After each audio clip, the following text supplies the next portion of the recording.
Hi friends, ಎಲ್ರಿಗೂ ನಮಸ್ಕಾರ. Welcome to B studio. ಸಾಕಷ್ಟು ಜನ ಕೇಳ್ತಿದ್ರಿ, ಲೈಕ್ ಯಾಕೆ ಕಂಟಿನ್ಯೂಸ್ ಆಗಿ ವೀಡಿಯೋಸ್ ಮಾಡ್ತಿಲ್ಲ, ಏನಾಯಿತು ಅಂತ ಹೇಳಿ ಸಾಕಷ್ಟು ಜನ ಕೇಳ್ತಿದ್ರಿ. ಸೊ ಅದಕ್ಕೆಲ್ಲ ಉತ್ತರ ಕೊಡೋಣ ಅಂತ ಹೇಳಿ ಈ ವಿಡಿಯೋನ ಮಾಡ್ತಿದ್ದೀನಿ. ಎಸ್, ಈ ಒಂದು ಶೀಟನ್ನು ನೋಡಿದ್ರೆ ನಿಮಗೆ ಗೊತ್ತಾಗುತ್ತೆ. ಲೈಕ್ ಇದರಲ್ಲೆಲ್ಲ ಉಲ್ಟಾ ಕಾಣಿಸುತ್ತೆ ಅಂತ ಅನಿಸುತ್ತೆ. ಲೈಕ್ ನಾನು ಸ್ಕ್ರೀನ್ಶಾಟ್ಸನ್ನು ಹಾಕ್ತೀನಿ ಪಕ್ಕದಲ್ಲಿ ಈ ಒಂದು ಶೀಟ್ನ. ಅದನ್ನ ನೋಡಿದ್ರೆ ನಿಮಗೆ ಗೊತ್ತಾಗುತ್ತೆ ಅನಿಸುತ್ತೆ ನಾನು ಯಾಕೆ ಇಷ್ಟು ದಿವಸದಿಂದ ವೀಡಿಯೋಸ್ ಮಾಡ್ತಿಲ್ಲ ಕಂಟಿನ್ಯೂಸ್ ಆಗಿ ಅನ್ನೋದನ್ನು. ಎಸ್, ನನ್ನ ಲೈಫಲ್ಲಿ ಮತ್ತೊಂದು ಮಿರಾಕಲ್ ನಡೀತಿದೆ. ಒಂದು ಮಿರಾಕಲ್ ಬಂದುಬಿಟ್ಟು ಲೈಕ್ ನನ್ನ ಮಗಳು ಒಂದು ಅದ್ಭುತವಾದ ಮಿರಾಕಲ್ ಅವಳು ಅಂತ ಹೇಳ್ಬೋದು. ಆ್ಯಂಡ್ ಇವಾಗ ನನ್ನ ಲೈಫಲ್ಲಿ ಮತ್ತೊಂದು ಅದ್ಭುತವಾದಂತಹ ಮಿರಾಕಲ್ ನಡೀತಿದೆ. ಆ್ಯಂಡ್ ಮಿರಾಕಲ್ ಅಂತ ಯಾಕೆ ಹೇಳೋದಕ್ಕೆ ಇಷ್ಟಪಡ್ತಿದ್ದೀನಿ ಅಂದರೆ, ಎಸ್, ನನಗದು ಒಂಥರ ಮಿರಾಕಲ್ ಅನ್ನೋ ಥರನೇ ಫೀಲ್ ಆಗುತ್ತೆ. ಎಷ್ಟೋ ಜನಕ್ಕೆ ಆ ಭಾಗ್ಯ ಅನ್ನೋದೇ ಇರೋದಿಲ್ಲ. ಅಂಥದ್ರಲ್ಲಿ ನಾನು ಸಾಕಷ್ಟು ಜನ ಫ್ರೆಂಡ್ಸ್ನ ನೋಡಿದ್ದೀನಿ. ಮದುವೆಗೆ 2 ವರ್ಷ ಆಯಿತು, 3 ವರ್ಷ ಆಯಿತು, 5 ವರ್ಷ ಆಯಿತು, ಇಷ್ಟೆಲ್ಲ ವರ್ಷಗಳು ಕಳೆದ್ರೂ ಸಹ ನಮಗಿನ್ನೂ ಆ ಭಾಗ್ಯ ಸಿಕ್ಕಿಲ್ಲ ಅಂತ ಹೇಳಿ ಸಾಕಷ್ಟು ಜನ ಸಂಕಟ ಪಡ್ತಿರೋದನ್ನು ಸಹ ನಾನು ನೋಡಿದ್ದೀನಿ. ಲೈಕ್ ಒಬ್ಬರಲ್ಲ ಇಬ್ಬರಲ್ಲ ಅಂತ ತುಂಬ ಜನ ಈ ರೀತಿ ಸಂಕಟ ಪಡ್ತಿರೋದನ್ನ ನಾನು ನೋಡಿದ್ದೀನಿ. ಅಂಥದ್ರಲ್ಲಿ ನಮಗೆ ದೇವರು ಯಾವುದೇ ತೊಂದರೆ ಇಲ್ಲದೆ ಮೊದಲನೇ ಮಗುನೂ ಸಹ ಕೊಟ್ಟ. ಅದೇ ರೀತಿ ಇವಾಗ 2ನೇ ಮಗು ಸಹ ಕೊಟ್ಟಿದ್ದಾನೆ. ಆ್ಯಂಡ್ ಇದು ನನ್ನ NT ಸ್ಕ್ಯಾನಿಂಗ್ ರಿಪೋರ್ಟು 3rd ಮಂತಲ್ಲಿ ಮಾಡಿಸ್ತಾರಲ್ಲ, ಸೊ ಆ NT ಸ್ಕ್ಯಾನಿಂಗ್ ರಿಪೋರ್ಟ್ ಇದು. ಸೊ ಇದರಲ್ಲಿ ಏನೇನು ಡೀಟೇಲ್ಸ್ ಇರುತ್ತೆ ಅಂತ ಹೇಳ್ತೀನಿ. ಯಾಕೆಂದರೆ ಸಾಕಷ್ಟು ಜನಕ್ಕೆ ಒಂದು ಅಸಂಪ್ಷನ್ ಅನ್ನೋದಿದೆ. ಲೈಕ್ NT ಸ್ಕ್ಯಾನಿಂಗ್ ರಿಪೋರ್ಟ್ ನೋಡಿದ ತಕ್ಷಣ ಅಥವಾ ಬೇರೆ ಯಾವುದೇ ಸ್ಕ್ಯಾನಿಂಗ್ ರಿಪೋರ್ಟ್ ನೋಡಿದ ತಕ್ಷಣ ಲೈಕ್ ಪ್ರೆಗ್ನೆನ್ಸಿನಲ್ಲಿ ಒಂದಷ್ಟು ಸ್ಕ್ಯಾನಿಂಗ್ಸ್ಗಳನ್ನು ಮಾಡ್ತಾರೆ. ಲೈಕ್ ಅನಾಮಲಿ ಸ್ಕ್ಯಾನಿಂಗ್ ಮಾಡ್ತಾರೆ, ಬೇಬಿ ಗ್ರೋತ್ ಸ್ಕ್ಯಾನಿಂಗ್ ಮಾಡ್ತಾರೆ, ಈ ರೀತಿ ಒಂದಷ್ಟು ಸ್ಕ್ಯಾನಿಂಗ್ಸ್ಗಳನ್ನು ಮಾಡ್ತಾರೆ. ಆ ಸ್ಕ್ಯಾನಿಂಗ್ ರಿಪೋರ್ಟ್ ನೋಡಿದ ತಕ್ಷಣ ಹೊಟ್ಟೆಯಲ್ಲಿ ಮಗು ಯಾವುದಿದೆ ಅನ್ನೋದನ್ನು ನಾನು ಕಂಡುಹಿಡಿದು ಬಿಡ್ಬೋದು ಅನ್ನುವಂಥ ಒಂದು ಅಸಂಪ್ಷನಲ್ಲಿ ಇರ್ತಾರೆ. ಆ್ಯಂಡ್ ಇದೇ ಅಸಂಪ್ಷನಲ್ಲಿ ನಾನು ಕೂಡ ಫಸ್ಟ್ ಬೇಬಿನಲ್ಲೂ ಇದೆ. ಲೈಕ್ ಫಸ್ಟ್ NT ಸ್ಕ್ಯಾನಿಂಗ್ ಮನೆಗೆ ತಂದಿದ ತಕ್ಷಣ ನಾನು ನೋಡ್ತಾ ಇದ್ದಿದ್ದು ಲೈಕ್ ಗೂಗಲಲ್ಲಿ ಸರ್ಚ್ ಮಾಡೋದು, ಸ್ಕ್ಯಾನಿಂಗ್ ರಿಪೋರ್ಟ್ ಮೂಲಕ ಮಗು ಯಾವುದು ಅಂತ ತಿಳ್ಕೊಳ್ಳೋದು ಹೇಗೆ ಅಂತ ಹೇಳಿ ಸರ್ಚ್ ಮಾಡೋದು. ಯಾಕೆಂದರೆ ಆ ಒಂದು ಕ್ಯೂರಿಯಾಸಿಟಿ ಅನ್ನೋದಿರುತ್ತಲ್ಲ, ಆ ಕ್ಯೂರಿಯಾಸಿಟಿಯಿಂದನೇ ನಾವು ಅಷ್ಟೆಲ್ಲವನ್ನು ಸಹ ಮಾಡಿಬಿಡ್ತೀವಿ. ಸೊ ಆ ಥರ ತಿಳ್ಕೊಳ್ಳೋದು ಇದೆಲ್ಲವನ್ನು ಸಹ ಟ್ರೈ ಮಾಡ್ತಿದ್ದೆ. ಆ್ಯಂಡ್ ಅದೇ ರೀತಿ ನಾನೇ ಅಂತಲ್ಲ, ಎಲ್ಲ ತಾಯಂದರು ಕೂಡ ಪ್ರೆಗ್ನೆಂಟ್ ಆದಾಗ ಎಲ್ಲರೂ ಕೂಡ ಮಗು ಯಾವುದಿರುತ್ತೋ ಅನ್ನುವಂಥ ಒಂದು ಕ್ಯೂರಿಯಾಸಿಟಿನಲ್ಲಿ ಇದ್ದೇ ಇರ್ತಾರೆ. ಸೊ ಆ ಕ್ಯೂರಿಯಾಸಿಟಿನಲ್ಲಿ ಈ ರೀತಿ ಚೆಕ್ ಮಾಡೋದಲ್ಲ, ಅದು ಸಹಜ ಅಂತಲೇ ಹೇಳ್ಬೋದು. ಆ್ಯಂಡ್ ಇವಾಗ NT ಸ್ಕ್ಯಾನಿಂಗ್ ರಿಪೋರ್ಟಲ್ಲಿ ಏನೇನೆಲ್ಲ ಇರುತ್ತೆ ಅನ್ನೋದನ್ನು ಹೇಳ್ಬಿಡ್ತೀನಿ. ಆ್ಯಂಡ್ ಈ NT ಸ್ಕ್ಯಾನಿಂಗ್ ಏನಕ್ಕೆ ಮಾಡಿಸ್ಬೇಕು ಅನ್ನೋದನ್ನು ಹೇಳ್ಬಿಡ್ತೀನಿ. ಲೈಕ್ NT ಸ್ಕ್ಯಾನಿಂಗ್ ಮಾಡಿಸೋದ್ರಿಂದ ನಮ್ಗೆ ಏನೇನು ಲಾಭ ಆಗುತ್ತೆ ಅಂತಂದರೆ, ನಾವು ಮಗು ಕೈಕಾಲನ್ನ ನೋಡ್ಬೋದು, ಮಗು ಹಾರ್ಟ್ ಬೀಟ್ನ ಕೇಳಿಸ್ಕೋಬೋದು, ಹಾಗೆ ಮಗು ಬೋನ್ಸ್ ಎಲ್ಲ ಕರೆಕ್ಟಾಗಿ ಡೆವಲಪ್ ಆಗಿದೆಯಾ, ಲೈಕ್ ಆ ಸ್ಟೇಜಲ್ಲಿ ಒಂದು 3 ಮಂತ್ಸ್ ಅನ್ನುವಂತಹ ಸ್ಟೇಜಲ್ಲಿ ಮಗು ಬೋನ್ಸ್ ಎಲ್ಲ ಯಾವ ರೇಂಜ್ಗೆ ಡೆವಲಪ್ ಆಗಿರಬೇಕು, ಆ ರೇಂಜ್ಗೆ ಡೆವಲಪ್ ಆಗಿದೆಯಾ ಇಲ್ಲೋ ಅನ್ನೋದನ್ನು ನಾವು ಈ NT ಸ್ಕ್ಯಾನಿಂಗ್ ಮೂಲಕ ತಿಳ್ಕೊಬೋದು. ಫಸ್ಟ್ ಈ NT ಸ್ಕ್ಯಾನಿಂಗಲ್ಲಿ ನಮ್ಮದು ವೆಯ್ಟು ಮತ್ತು ಹೈಟ್ ಎಲ್ಲವನ್ನೂ ಸಹ ಮೆನ್ಷನ್ ಮಾಡ್ತಾರೆ. ಮೆನ್ಷನ್ ಮಾಡಿದ ನಂತರ ಲೈಕ್ ನಾವು ಸ್ಮೋಕ್ ಮಾಡ್ತಿದ್ದೀವಾ ಅಥವಾ ಇಲ್ವಾ, ಅಥವಾ ನಮಗೇನಾದ್ರು ಬೇರೆ ಹೈಪರ್ ಟೆನ್ಷನ್ ಈ ರೀತಿ ಏನಾದರೂ ಒಂದಷ್ಟು ಬೇರೆ ರೀತಿಯಾದಂತಹ ಕಂಡೀಷನ್ಸ್ಗಳು ಇದೆಯಾ, ಇದೆಲ್ಲವನ್ನು ಸಹ ಮೆನ್ಷನ್ ಮಾಡ್ತಾರೆ. ಡಯಾಬಿಟಿಕ್ ಪೇಷಂಟ್ ಆಗಿದ್ದೀರಾ, ಇದೆಲ್ಲದ್ರ ಬಗ್ಗೆ ತಿಳ್ಕೊತಾರೆ. ಇದೆಲ್ಲದ್ರ ಬಗ್ಗೆ ತಿಳ್ಕೊಂಡು ಅದೆಲ್ಲವನ್ನು ಸಹ ಮೆನ್ಷನ್ ಮಾಡಿರ್ತಾರೆ. ಆ್ಯಂಡ್ ಇನ್ನು ಲಾಸ್ಟ್ ಪೀರಿಯಡ್ ಯಾವಾಗ ಆಗಿದ್ದು ನಾವು ಅನ್ನೋದ್ರ ಬಗ್ಗೆ ಕೂಡ ಒಂದು ಮೆನ್ಷನ್ ಮಾಡ್ತಾರೆ. ಆ್ಯಂಡ್ ಇನ್ನು ಬೇಬಿ ಗ್ರೋತ್ ಬಗ್ಗೆ ಹೇಳೋದಾದರೆ, ಬೇಬಿ ಬಗ್ಗೆ ಏನೇನು ಮೆನ್ಷನ್ ಮಾಡಿರ್ತಾರೆ ಅಂತ ಹೇಳೋದಾದರೆ, ಫಸ್ಟು ಹಾರ್ಟ್ ಬೀಟ್ ಎಷ್ಟಿದೆ ಅನ್ನೋದನ್ನು ಕೂಡ ಮೆನ್ಷನ್ ಮಾಡ್ತಾರೆ. ಲೈಕ್ ಬೇಬಿ ಫಸ್ಟು ಹೊಟ್ಟೆನಲ್ಲಿ ಯಾವ ರೀತಿ ಇದೆ, ಲೈಕ್ ಬೇಬಿ ಆ್ಯಕ್ಟಿವಿಟೀಸ್ ಹೇಗಿದೆ ಅದೆಲ್ಲವನ್ನು ಸಹ ಚೆಕ್ ಮಾಡಿ ನಂತರ ಬೇಬಿ ಹಾರ್ಟ್ ರೇಟ್ನ ನಮಗೂ ಸಹ ಕೇಳಿಸ್ತಾರೆ. This is your baby heart rate ಅಂತ ಹೇಳಿ. ಅದನ್ನು ಕೇಳಿಸ್ಕೊಂಡಾಗ ಏನನ್ಸುತ್ತೆ ಅಂತಂದರೆ, ಲೈಕ್ ಇಡೀ ಪ್ರಪಂಚದಲ್ಲೇ ದ ಬೆಸ್ಟ್ ಸೌಂಡ್ ಅಂತ ಹೇಳ್ಬೋದು, ಆ ರೀತಿ ಇರುತ್ತೆ. ಲೈಕ್ ಫಸ್ಟ್ ಟೈಮ್ ಇವಾಗ ನನಗೆ ಅಷ್ಟೊಂದೇನು ಫೀಲ್ ಆಗಿಲ್ಲ. ಫಸ್ಟ್ ಟೈಮ್ ನನ್ನ ಮಗಳದ್ದು ಹಾರ್ಟ್ ಬೀಟು ನನ್ನ ಹೊಟ್ಟೆಲಿ ಇರಬೇಕಾದ್ರೆ ನನ್ನ ಮಗಳದ್ದು ಹಾರ್ಟ್ ಬೀಟ್ ಕೇಳಿಸ್ಕೊಂಡಾಗ ಏನಪ್ಪ ಇದು ಈ ರೀತಿ ಕೇಳಿಸ್ತಿದೆ ಅನ್ನೋ ರೀತಿ ಫೀಲ್ ಆಗಿಬಿಟ್ಟಿತ್ತು. ಒಂಥರ ಡಿಫ್ರೆಂಟಾಗಿಯೇ ಕೇಳಿಸುತ್ತೆ ಅದು. ಇಡೀ ಲೈಕ್ ಎಲ್ಲೋ ಒಂದು ಕಡೆ ಬೇರೆ ಯಾವ ಸೌಂಡು ನಮಗೆ ಕೇಳಿಸ್ತಿಲ್ಲ, ಅದನ್ನು ಬಿಟ್ಟರೆ ಅನ್ನೋ ರೀತಿ ಫೀಲ್ ಆಗುತ್ತೆ. ಸೊ ಅದೇ ರೀತಿ ಲೈಕ್ ಇವಾಗೂ ಸಹ ಹಾರ್ಟ್ ಬೀಟ್ ಅಂತ ಕೇಳಿಸಿದಾಗ ಒಂಥರ ಖುಷಿ ಆಯಿತು. ನನ್ನ ಮಗುದು ಹಾರ್ಟ್ ಬೀಟು ಅನ್ನೋದು ಅಲ್ಲಿ ಮಲ್ಕೊಂಡು ಅದನ್ನು ಕೇಳೋದಕ್ಕೆ ಒಂಥರ ಆ ಟೈಮ್ ನೆನೆಸ್ಕೊಂಡ್ರೆ ಅದ್ರ ಬಗ್ಗೆ ಏನು ಹೇಳಬೇಕು ಅಂತಲೂ ಗೊತ್ತಾಗ್ತಿಲ್ಲ. ಅಷ್ಟು ಖುಷಿ ಆಗುತ್ತೆ ಆ ಹಾರ್ಟ್ ಬೀಟ್ನ ಕೇಳ್ತಿದ್ದೆ. ನಾವೇ ಒಂದು ಜೀವ, ನಮ್ಮೊಳಗೊಂದು ಜೀವ ಅಂತ ನಿಜಕ್ಕೂ ಸುಮ್ಮನೆ ಆಗೋದಿಲ್ಲ. ಇದಕ್ಕೆಲ್ಲ ನಿಜವಾಗ್ಲೂ 106 ಜನ್ಮದ ಪುಣ್ಯ ಇರಬೇಕು ಅಂತಲೇ ಹೇಳ್ಬೋದು. ನಾನು ಆವಾಗಲೇ ಹೇಳ್ದಂಗೆ ಎಷ್ಟೋ ಜನಕ್ಕೆ ಈ ಭಾಗ್ಯ ಅನ್ನೋದೇ ಸಿಗೋದಿಲ್ಲ. ಅಂಥದ್ರಲ್ಲಿ ನಮಗೆ 2ನೇ ಭಾಗ್ಯ ಕೂಡ ಅಷ್ಟು ಈಸಿಯಾಗಿ ಸಿಗ್ತಿದೆ ಅಂತಂದರೆ ನಾನು ನಿಜಕ್ಕೂ ಪುಣ್ಯ ಮಾಡಿದ್ದೀನಿ ಅಂತ ಹೇಳೋದಕ್ಕೆ ಇಷ್ಟಪಡ್ತೀನಿ. ಆ್ಯಂಡ್ ಇನ್ನು ಬೇಬಿ ಹಾರ್ಟ್ ರೇಟ್ ಬಗ್ಗೆ ತೋರಿಸ್ತಾರೆ. ಆ್ಯಂಡ್ ಬೇಬಿ ಹಾರ್ಟ್ ರೇಟ್ ಎಷ್ಟಿದೆ ಅನ್ನೋದು ಕೂಡ ನಮಗೆ NT ಸ್ಕ್ಯಾನಿಂಗ್ ಮೂಲಕ ಗೊತ್ತಾಗುತ್ತೆ.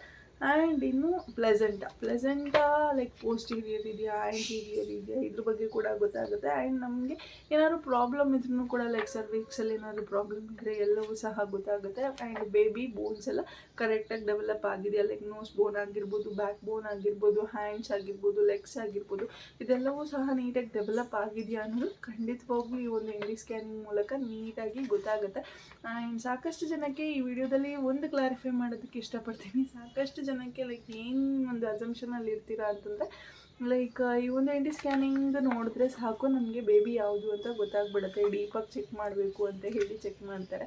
ಆ್ಯಂಡ್ ಸ್ಕ್ಯಾನಿಂಗ್ ರಿಪೋರ್ಟ್ ನೋಡಿದಾಗ ಡಾಕ್ಟರ್ಸ್ಗಳಿಗಾಗಿರ್ಬೋದು ಅಥವಾ ಅಲ್ಲಿ ಸ್ಕ್ಯಾನ್ ಮಾಡ್ತಿರ್ಬೇಕಾದ್ರೆ ಮಾನಿಟ್ರಲ್ಲಿ ಮಗುನ ನೋಡ್ತಿರ್ತಾರಲ್ಲ, ಸೊ ಅವ್ರಿಗೆ ಖಂಡಿತವಾಗ್ಲೂ ಮಗು ಯಾವುದಿದೆ ಅನ್ನೋದು ಖಂಡಿತವಾಗ್ಲೂ ಗೊತ್ತಾಗುತ್ತೆ. ಬಟ್ ನಮಗೆ ಈ ಮೆಡಿಕಲ್ ಓದದೇ ಇರೋರಿಗೆ ಅಥವಾ ಈ ಸ್ಟ್ರೀಮಲ್ಲಿ ವರ್ಕ್ ಮಾಡದೇ ಇರೋರಿಗೆ ಖಂಡಿತವಾಗ್ಲೂ ಗೊತ್ತಾಗೋದಿಲ್ಲ. ನೀವು ಎಷ್ಟೇ ಗೂಗಲ್ ಸರ್ಚ್ ಮಾಡಿದ್ರು ಅಷ್ಟೇ, ನೀವು ಎಷ್ಟೇ ತಿಪ್ಪರ್ಲಾಗ ಹೊಡೆದ್ರು ಅಷ್ಟೇ ಮಗು ಯಾವುದಿದೆ ಅನ್ನೋದು ಗೊತ್ತಾಗಲ್ಲ. ಆ್ಯಂಡ್ ಸಾಕಷ್ಟು ಜನಕ್ಕೆ ಒಂದು ಫಾಲ್ಸ್ ಅಸಂಪ್ಷನ್ ಅನ್ನೋದು ಏನಿದೆ ಅಂತಂದರೆ ಲೈಕ್ ಹಾರ್ಟ್ ರೇಟ್ ಅನ್ನೋದು 150 ಮೇಲೆ ಇದ್ದರೆ ಲೈಕ್ ಇಟ್ಸ್ ಎ ಗರ್ಲ್ ಅಂತ ಇದೆ, ಹಾರ್ಟ್ ರೇಟ್ ಅನ್ನೋದು 150ಗಿಂತ ಕೆಳಗಡೆ ಇದ್ದರೆ ಇಟ್ಸ್ ಎ ಬಾಯ್ ಅನ್ನುವಂತಹ ಒಂದು ಅಸಂಪ್ಷನ್ ಇದೆ. ಅದು ಕಂಪ್ಲೀಟ್ಲಿ ರಾಂಗ್ ಅಸಂಪ್ಷನ್ ಅಂತ ಹೇಳೋಕ್ಕೆ ಇಷ್ಟಪಡ್ತೀನಿ. ಅಫ್ಕೋರ್ಸ್ ನನ್ನ ಮಗಳಿಗೆ 154 ಹಾರ್ಟ್ ರೇಟ್ ಇತ್ತು, ಸೊ ಅದು ಗರ್ಲ್ ಬೇಬಿನೇ ಆಯಿತು. ಬಟ್ ಅದು ಹಾರ್ಟ್ ರೇಟಿಂದನೇ ಗರ್ಲ್ ಬೇಬಿ ಆಯಿತು ಅಂತ ಹೇಳೋದಕ್ಕೆ ಇಷ್ಟಪಡೋದಿಲ್ಲ. ಯಾಕೆ ಅಂತಂದರೆ ಲೈಕ್ ಮಗು ಆ್ಯಕ್ಟಿವಿಟೀಸ್ ಮಗು ಹೊಟ್ಟೆ ಒಳಗಡೆ ತುಂಬಾ ಆ್ಯಕ್ಟಿವ್ ಆಗಿದ್ದಾಗ ಹಾರ್ಟ್ ರೇಟ್ ಅನ್ನೋದು ಸ್ವಲ್ಪ ಜಾಸ್ತಿ ಬರುತ್ತೆ. ಮಗು ಹೊಟ್ಟೆ ಒಳಗಡೆ ಸ್ವಲ್ಪ ಆ್ಯಕ್ಟಿವಿಟೀಸ್ ಕಡಿಮೆ ಇದೆ ಅಂತ ಅಂದಾಗ, ಆ್ಯಕ್ಟಿವ್ ಆಗಿರೋದು ಕಡಿಮೆ ಇದೆ ಅಂತ ಅಂದಾಗ ಸ್ವಲ್ಪ ಹಾರ್ಟ್ ರೇಟ್ ಅನ್ನೋದು ಕಡಿಮೆ ಬರುತ್ತೆ. ಅದನ್ನು ಬಿಟ್ಟರೆ ಲೈಕ್ ಹಾರ್ಟ್ ರೇಟಿಂದ ಮಗು ಯಾವುದಿದೆ ಹೊಟ್ಟೆಯಲ್ಲಿ ಗರ್ಲ್ ಇದೆಯಾ ಅಥವಾ ಬಾಯ್ ಇದೆಯಾ ಅಂತ ಖಂಡಿತವಾಗ್ಲೂ ತಿಳ್ಕೊಳ್ಳೋದಕ್ಕೆ ನಿಜಕ್ಕೂ ಸಾಧ್ಯ ಇಲ್ಲ. ಆ್ಯಂಡ್ ಇನ್ನು ಪೋಸ್ಟೀರಿಯರು ಮತ್ತು ಆ್ಯಂಟೀರಿಯರ್ ಇದ್ರ ಬಗ್ಗೆ ಕೂಡ ಫಾಲ್ಸ್ ಅಸಂಪ್ಷನ್ ಇದೆ. ಲೈಕ್ ಪೋಸ್ಟೀರಿಯರ್ ಇದ್ದರೆ ಲೈಕ್ ಬಾಯ್ ಬೇಬಿ, ಆ್ಯಂಟೀರಿಯರ್ ಇದ್ದರೆ ಗರ್ಲ್ ಬೇಬಿ, ಲೈಕ್ ಎಲ್ಲ ಸ್ಕ್ಯಾನಿಂಗ್ ರಿಪೋರ್ಟ್ಸಲ್ಲೂ ಚೆಕ್ ಮಾಡ್ತಾರೆ. ನಮ್ಮ ಅತ್ತಿಗೆ ಕೂಡ ಇದ್ರ ಬಗ್ಗೆ ಚೆಕ್ ಮಾಡಿದ್ದು, ಲೈಕ್ ಪೋಸ್ಟೀರಿಯರ್ ಇತ್ತಾ ಆ್ಯಂಟೀರಿಯರ್ ಇತ್ತಾ ಅಂತ ಹೇಳಿ ಚೆಕ್ ಮಾಡಿದ್ರು. ಯಾಕಂದರೆ ಅವ್ರಿಗೆ ಬಾಯ್ ಬೇಬಿ ಆಗಿತ್ತು. ಅವ್ರಿಗೆ ಬಾಯ್ ಬೇಬಿ ಆದಾಗ ಆಲ್ಮೋಸ್ಟ್ ಎಲ್ಲ ಪೋಸ್ಟೀರಿಯರೇ ಬಂದಿತ್ತು. ಎಲ್ಲ ಒಂದು ಇದರಲ್ಲೂ ಸಹ ಸ್ಕ್ಯಾನಿಂಗ್ ರಿಪೋರ್ಟ್ಸಲ್ಲೂ ಪೋಸ್ಟೀರಿಯರ್ ಅಂತ ಇತ್ತು. ಆ್ಯಂಡ್ ನನಗೆ ಎಲ್ಲ ಒಂದು ಸ್ಕ್ಯಾನಿಂಗ್ ರಿಪೋರ್ಟಲ್ಲೂ ಸಹ ಆ್ಯಂಟೀರಿಯರ್ ಅಂತ ಇತ್ತು. ಆ್ಯಂಡ್ ಸೆಕೆಂಡ್ ಬೇಬಿಗೆ ಅವ್ರಿಗೆ ಆ್ಯಂಟೀರಿಯರ್ ಅಂತ ಬಂದಿತ್ತು, ಬಟ್ ಆಗಿದ್ದು ಬಾಯ್ ಬೇಬಿನೇ. ಸೊ ಪೋಸ್ಟೀರಿಯರು ಆ್ಯಂಟೀರಿಯರ್ನ ನೋಡಿಕೊಂಡು ನಾವು ಬಾಯ್ ಬೇಬಿನ ಖಂಡಿತವಾಗ್ಲೂ ಡಿಸೈಡ್ ಮಾಡೋಕ್ಕಾಗಲ್ಲ, ಅಥವಾ ಗರ್ಲ್ ಬೇಬಿ ಅಂತ ಹೇಳಿ ಡಿಸೈಡ್ ಮಾಡೋದಕ್ಕಾಗಲ್ಲ. ಅದೇನಿದ್ರೂ ಒಂದು ಪೊಸಿಷನ್ ಪೋಸ್ಟೀರಿಯರ್ ಅಂತಂದರೆ ಅದು ಫ್ಲೂಯಿಡ್ ಪೊಸಿಷನ್ಸ್ ಇರುತ್ತಲ್ಲ, ಅದು ಹಿಂದೆ ಇದೆಯಾ ಮುಂದೆ ಇದೆಯಾ ಅದ್ರ ಮೇಲೆ ಡಿಪೆಂಡ್ ಆಗಿ ಪೋಸ್ಟೀರಿಯರು ಆ್ಯಂಟೀರಿಯರ್ ಅಂತ ಬರುತ್ತೆ ಹೊರತು ಲೈಕ್ ಪೋಸ್ಟೀರಿಯರ್ ಇದ್ದರೆ ಗಂಡು ಮಗು ಆಗುತ್ತೆ, ಆ್ಯಂಟೀರಿಯರ್ ಇದ್ದರೆ ಹೆಣ್ಮಕ್ಳೇ ಆಗ್ತಾರೆ ಅನ್ನುವಂಥ ಒಂದು ಅಸಂಪ್ಷನ್ ಇದೆಯಲ್ಲ, ಅದು ಖಂಡಿತವಾಗ್ಲೂ ತಪ್ಪು. ಆ್ಯಂಡ್ ಅಫ್ಕೋರ್ಸ್ ನಾನು ಅವಾಗಲೇ ಹೇಳ್ದಂಗೆ ನಮಗೆ ಸ್ಕ್ಯಾನಿಂಗ್ ಮಾಡ್ತಿರ್ತಾರಲ್ಲ ಆ ಡಾಕ್ಟ್ರಿಗೆ ಖಂಡಿತವಾಗ್ಲೂ ಗೊತ್ತಾಗಿರುತ್ತೆ. ಬಟ್ ಯಾವ ಡಾಕ್ಟರ್ಸ್ ಕೂಡ ಹೇಳೋದಕ್ಕೆ ಇಷ್ಟಪಡೋದಿಲ್ಲ ಇದು ಗಂಡು ಮಗುನ ಅಥವಾ ಹೆಣ್ಮಗುನ ಅಂತ ಹೇಳಿ. ಸಾಕಷ್ಟು ಜನ ಪ್ರಯತ್ನ ಪಡ್ತಿರ್ತಾರೆ. ಸೊ ಎಷ್ಟೊಂದು ವೀಡಿಯೋಸ್ಗಳಲ್ಲಿ ನೋಡಿದ್ದೀನಿ, ಲೈಕ್ ಈ ಒಂದು ಪ್ರೆಗ್ನೆಂಟ್ ಲೇಡಿ ಅವರ ತಾಯಿ ಆಗಿರ್ಬೋದು, ಅವ್ರ ಅತ್ತೆ ಆಗಿರ್ಬೋದು, ಅವ್ರ ಜೊತೆ ಸ್ಕ್ಯಾನಿಂಗ್ ರೂಮ್ ಒಳಗಡೆ ಹೋಗಿ ಯಾವ ಮಗು ಇದೆ ಅಂತ ಕೇಳೋದಕ್ಕೆಲ್ಲ ಟ್ರೈ ಮಾಡ್ತಾರೆ. ಆವಾಗ ಡಾಕ್ಟರ್ ಬೈದಿರೋದನ್ನು ಸಹ ನಾನು ನೋಡಿದ್ದೀನಿ. ಸೊ ಯಾರು ಕೂಡ ಯಾವ ಡಾಕ್ಟರು ಕೂಡ ಹೇಳೋದಕ್ಕೆ ಹೋಗೋದಿಲ್ಲ, ಸುಮ್ಮನೆ ಕೇಳಿ ಬೈಸ್ಕೊಂಡು ಬರ್ತಿರೋ ಹೊರತು ಯಾವ ಡಾಕ್ಟರ್ಸ್ ಕೂಡ ಇದ್ರ ಬಗ್ಗೆ ಇನ್ಫಾರ್ಮೇಷನನ್ನು ಕೊಡೋದಿಲ್ಲ. ಆ್ಯಂಡ್ ಯಾರಾದರೂ ಕೊಟ್ಟರು ಅಂತಂದರೆ ಅದು ನಿಜಕ್ಕೂ ಒಂಥರ ಹೇಗೆ ಅಂತಂದರೆ ನಿಜಕ್ಕೂ ಅವರ ವೃತ್ತಿ ಜೀವನಕ್ಕೆ ಅವರು ಅವಮಾನ ಮಾಡೋ ರೀತಿ, ಅದಕ್ಕೆ ಮೋಸ ಮಾಡೋ ರೀತಿ ಆಗುತ್ತೆ.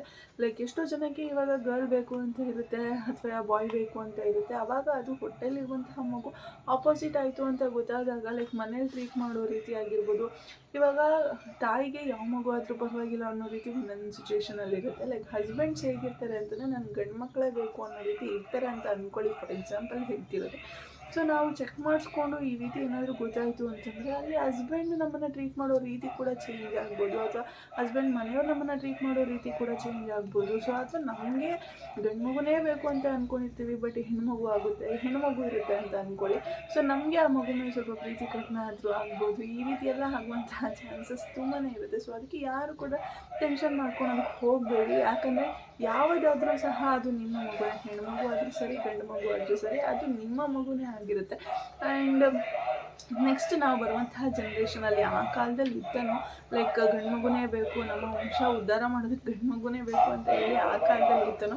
ಬಟ್ ಈ ಕಾಲದಲ್ಲಿ ನೆಕ್ಸ್ಟು ನಮ್ಮ ಮಕ್ಕಳು ಹುಟ್ಟಿ ಅದು ದೊಡ್ಡವರಾದ್ಮೇಲೆ ಆವಾಗ ಇರುವಂತಹ ಜನ್ರೇಷನ್ಗೆ ಲೈಕ್ ಗಂಡು ಮಕ್ಕಳೇ ಬೇಕು, ಹೆಣ್ಮಕ್ಳೇ ಬೇಕು, ಗಂಡು ಮಕ್ಳು ಇದ್ರೇ ಆ ತಂದೆ ತಾಯಿನ ನೋಡ್ಕೊಂಡು ಅನ್ನುವಂಥ ಯಾವುದೇ ಸಿಚುಯೇಷನ್ಸ್ ಬರೋದಿಲ್ಲ. ಯಾಕೆಂದರೆ ಈ ಕಾಲದಲ್ಲೇ ನಾವು ನೋಡ್ತಿದ್ವಿ ಎಷ್ಟೋ ಜನ ಗಂಡು ಮಕ್ಕಳು ಮದುವೆ ಆದಮೇಲೆ ಹೆಂಡತಿನ ಕರ್ಕೊಂಡು ತಂದೆ ತಾಯಿನ ಬಿಟ್ಟು ಹೋಗ್ತಿದ್ದಾರೆ. ಸೊ ಇಂಥ ಸಿಚುಯೇಷನ್ಸ್ಗಳನ್ನೆಲ್ಲ ನಾವು ನೋಡ್ತಿರ್ಬೇಕಾದ್ರೆ ಗಂಡು ಮಕ್ಕಳು ನಮ್ಮನ್ನು ನೋಡ್ಕೋತಾರೆ, ಗಂಡು ಮಕ್ಕಳೇ ನಮ್ಮನ್ನು ಸಾಕ್ತಾರೆ ಅನ್ನುವಂಥ ಒಂದು ಅಸಂಪ್ಷನ್ ಇರುತ್ತಲ್ಲ, ಅದನ್ನು ಫಸ್ಟ್ ತಲೆಯಿಂದ ತೆಗೆದುಹಾಕ್ಬಿಡಿ. ಆ್ಯಂಡ್ ಸಾಕಷ್ಟು ಮನೆಗಳಲ್ಲಿ ನೋಡ್ತಿದ್ರೆ ಎಷ್ಟೋ ಜನ ಹೆಣ್ಮಕ್ಳೇ ಅವ್ರ ತಂದೆ ತಾಯಿ ಜೊತೆ ಲೈಕ್ ಮದುವೆ ಆಗಿ ಹೋಗಿದ್ರು ಸಹ ಅವರ ತಂದೆ ತಾಯಿ ಜೊತೆ ಚೆನ್ನಾಗಿರೋದು ಅಂತಂದರೆ ಅದು ಹೆಣ್ಮಕ್ಳೇ ಅಂತ ಹೇಳ್ಬೋದು. ಸೊ ಅದಕ್ಕೋಸ್ಕರ ಗಂಡೇ ಬೇಕು ಅಥವಾ ಹೆಣ್ಣೇ ಬೇಕು ಅನ್ನುವಂಥ ಒಂದು ಮೈಂಡ್ಸೆಟನ್ನು ಇಟ್ಕೊಂಡು ಕೂತ್ಕೊಳ್ಬೇಡಿ. ಯಾವುದಾದ್ರೂ ಅದು ನಿಮ್ಮ ಮಗುನೇ ಅಲ್ವಾ. ಸೊ ನಿಮ್ಮ ಮಗುನ ನೀವು ಚೆನ್ನಾಗಿ ನೋಡಿಕೊಂಡು ಚೆನ್ನಾಗಿ ಬೆಳೆಸಿ ನಿಮ್ಮ ಜವಾಬ್ದಾರಿ ಏನಿರುತ್ತೋ ಅದನ್ನು ಕಳ್ಕೊಳ್ಳಿ ಅಂತ ಹೇಳೋದಕ್ಕೆ ಇಷ್ಟಪಡ್ತೀನಿ. ಆ್ಯಂಡ್ ಇನ್ನು ಸಾಕಷ್ಟು ಜನ ಏನು ಹೇಳ್ತಾರೆ ಅಂತಂದರೆ ಲೈಕ್ ನನಗೆ ಫೈನಲ್ ಆಗಿ ಕೊಳ್ಳಿ ಇಡೋದಕ್ಕಾದರೂ ಅಥವಾ ನನಗೆ ಮಣ್ಣು ಹಾಕೋದಕ್ಕಾದ್ರೂ ನನ್ನ ಗಂಡು ಮಗು ಬೇಕೇ ಬೇಕು ಅಂತ ಹೇಳ್ತಾರೆ. ಆ್ಯಂಡ್ ಆ ಕಾರ್ಯಗಳನ್ನು ಸಹ ಇನ್ನು ನಾವು ಮಣ್ಣು ಹಾಕ್ಸ್ಕೊಳ್ಳೋ ಟೈಮಲ್ಲಿ ಖಂಡಿತವಾಗ್ಲೂ ಮಾಡೋದಿಲ್ಲ. ಯಾಕೆ ಅಂತಂದರೆ ಇವಾಗ ನಾವು ನೋಡ್ತಿದ್ದೀವಿ ಭೂಮಿ ರೇಟ್ ಎಲ್ಲಿಂದ ಎಲ್ಲೆಲ್ಲಿಗೆ ಹೋಗ್ತಿದೆ ಅನ್ನೋದನ್ನು ನೋಡ್ತಿದ್ದೀವಿ. ಸೊ ನಮ್ಮನ್ನು ತೊಗೊಂಡೋಗಿ ಆ ಭೂಮಿನಲ್ಲಿ ಹಾಕಿ ಆ ಭೂಮಿ ರೇಟ್ನ ಕಡಿಮೆ ಮಾಡ್ಕೊಳ್ಳುವಂತಹ ಒಂದು ದಡ್ಡತನ ಯಾವ ಮಕ್ಕಳು ಸಹ ಮಾಡೋದಿಲ್ಲ. ಲೈಕ್ ಅವಾಗೆಲ್ಲ ಕಂಪ್ಲೀಟ್ ಬರ್ನಿಂಗೇ ಇರುತ್ತೆ ಅಂತ ಅನಿಸುತ್ತೆ. ಸೊ ಅದಕ್ಕೋಸ್ಕರನೇ ಗಂಡು ಮಕ್ಕಳು ಬೇಕು ಅಂತ ಹೇಳಿ ಎಲ್ಲ ಕಾಯ್ಕೊಂಡು ಕೂತ್ಕೊಂಬೇಡಿ. ಆ್ಯಂಡ್ ಈ ರಿಪೋರ್ಟ್ ಬಗ್ಗೆ ಹೇಳಬೇಕು ಅನಿಸಿದ್ದು ಇಷ್ಟೇ. ಲೈಕ್ ಯಾಕಂದರೆ ಸಾಕಷ್ಟು ಜನ ತಲೆ ಕೆಡಿಸ್ಕೊತಿರ್ತೀರ, ಗಂಡು ಮಕ್ಕಳೇ ಆಗುತ್ತೆ ಹೆಣ್ಮಕ್ಳೇ ಆಗುತ್ತೆ, ಈ ರಿಪೋರ್ಟ್ ನೋಡಿದ ತಕ್ಷಣ ಗೊತ್ತಾಗುತ್ತೆ ಅಂತ ಹೇಳಿ ತಲೆ ಕೆಡಿಸ್ಕೊಂಡು ಕೂತಿರ್ತೀರ. ಈ ರಿಪೋರ್ಟ್ ನೋಡಿದ್ರೆ ನಿಮ್ಗೆ ಖಂಡಿತವಾಗ್ಲೂ ಏನೂ ಗೊತ್ತಾಗೋದಿಲ್ಲ. ಜಸ್ಟ್ ನಿಮಗೆ ಈ ಒಂದು ಫೋಟೋ ಸಿಗುತ್ತಲ್ಲ, ಈ ಫೋಟೋ ನೋಡಿದ ತಕ್ಷಣ ಒಂದು ಸ್ವಲ್ಪ ಖುಷಿ ಆಗ್ಬೋದು, ಓ ನನ್ನ ಮಗು ಹೀಗಿದೆ ಅಂತ ಹೇಳಿ. ಅದರಲ್ಲೂ ಸಹ ಏನು ಕ್ಲಿಯರಾಗಿ ಗೊತ್ತಾಗಲ್ಲ, ಬಟ್ 1-2 ಫೋಟೋದಲ್ಲಿ ಒಂದು ಸ್ವಲ್ಪ ಕ್ಲಿಯರಾಗಿ ಗೊತ್ತಾಗುತ್ತೆ. ಲೈಕ್ ನೋಡಿ, ಇದು ಬೆನ್ನಿನ ಮೂಳೆ ನೀಟಾಗಿ ಕಾಣಿಸುತ್ತೆ. ಸೊ 1-2 ಫೋಟೋದಲ್ಲಿ ಈ ರೀತಿ ಕ್ಲಿಯರಾಗಿ ಗೊತ್ತಾಗುತ್ತೆ. ಅದು ಬಿಟ್ಟರೆ ನೋಡಿ ಈ ಥರ ಎಲ್ಲ ಫೋಟೋಸ್ ಕೊಟ್ಟರೆ, ಈ ಥರ ಕಾಪೀಸ್ ಎಲ್ಲ ಕೊಟ್ಟರೆ ನಮಗೇನು ಸಹ ಗೊತ್ತಾಗೋದಿಲ್ಲ ಅದರಲ್ಲಿ. ಬಟ್ ಡಾಕ್ಟ್ರಿಗೆ ನೀಟಾಗಿ ಗೊತ್ತಾಗಿರುತ್ತೆ.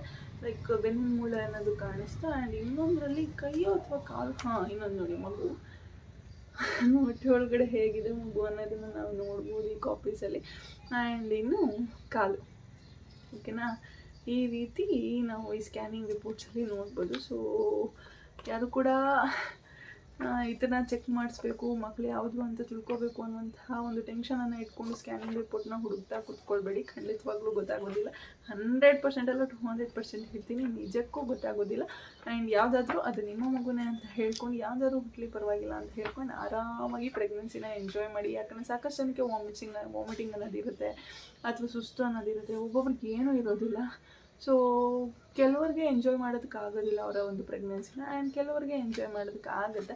ಸೊ ಅಂಥವರು ಆರಾಮಾಗಿ ಎಂಜಾಯ್ ಮಾಡಿ, ಇದ್ರ ಬಗ್ಗೆ ಟೆನ್ಷನ್ ತೊಗೋಬೇಡಿ, ತಲೆ ಕೆಡಿಸ್ಕೋಬೇಡಿ. ಯಾವುದಾದ್ರೂ ಪರವಾಗಿಲ್ಲ ಅಂತ ಹೇಳಿ ಆರಾಮಾಗಿ ಲೈಫ್ ಲೀಡ್ನ ಮಾಡ್ಕೊಂಡು ಹೋಗಿ ಅಂತ ಹೇಳಿದೆ ಇವತ್ತಿನ ವಿಡಿಯೋನ ಇಲ್ಲಿಗೆ ಏನು ಮಾಡ್ತಾಯಿದ್ದೀನಿ. ಆ್ಯಂಡ್ ಇದ್ರ ಬಗ್ಗೆ ಏನಾದರೂ ಬೇರೆ ಡೀಟೇಲ್ಸ್ ಬೇಕು ಅಂತಂದರೆ ನನಗೆ ಕಮೆಂಟ್ ಸೆಕ್ಷನಲ್ಲಿ ತಿಳಿಸಿರಿ, ನಾನು ಅದ್ರ ಬಗ್ಗೆ ಕೂಡ ವಿಡಿಯೋನ ಮಾಡಿ ಹಾಕ್ತೀನಿ ಅಂತ ಹೇಳ್ತೆ. Thank you so much, love you all, take care, bye bye.